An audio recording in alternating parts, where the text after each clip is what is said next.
All right, in this final video of the third module, I quickly want to go over a couple more different types of pins that we can use because right now, mostly we've been focusing on conversions. So either blog pins that go to a pre-sale page, a blog article, and then generate a sale, or a product pin that goes straight to the product page and generates a sale.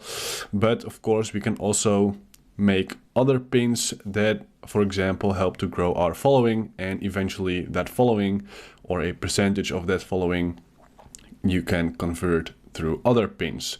So the first one, of course, are infographics. I already talked about this quickly in the course, but infographics are also really popular on Pinterest and a great way to provide your following with value without having them to go to your website. And of course, if you're only creating pins that are focusing on conversion, then especially if you're really pushing your product all the time, then your following might not be as good.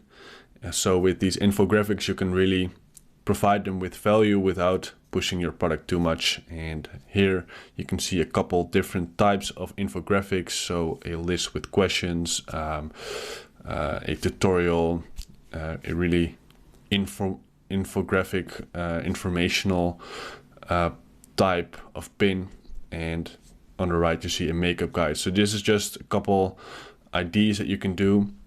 You can scroll to Pinterest and you'll see a lot of those types of pins as well, and it's a great way to like I said, provide your following with value. And then I also want to show you guys another thing that we can do. We don't really use this a lot.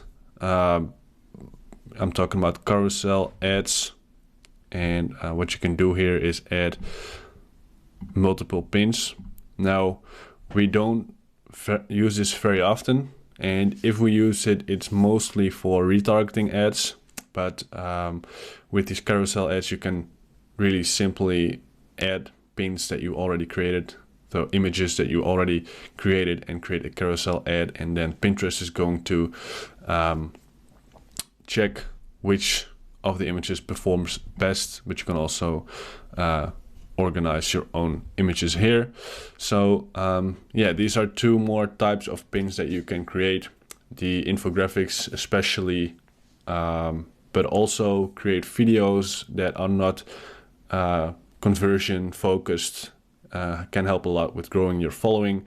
And eventually, of course, a part of that following will buy your product. So indirectly you are converting people to buy your product, but yeah, it's just a little less obvious, which people of course can always appreciate.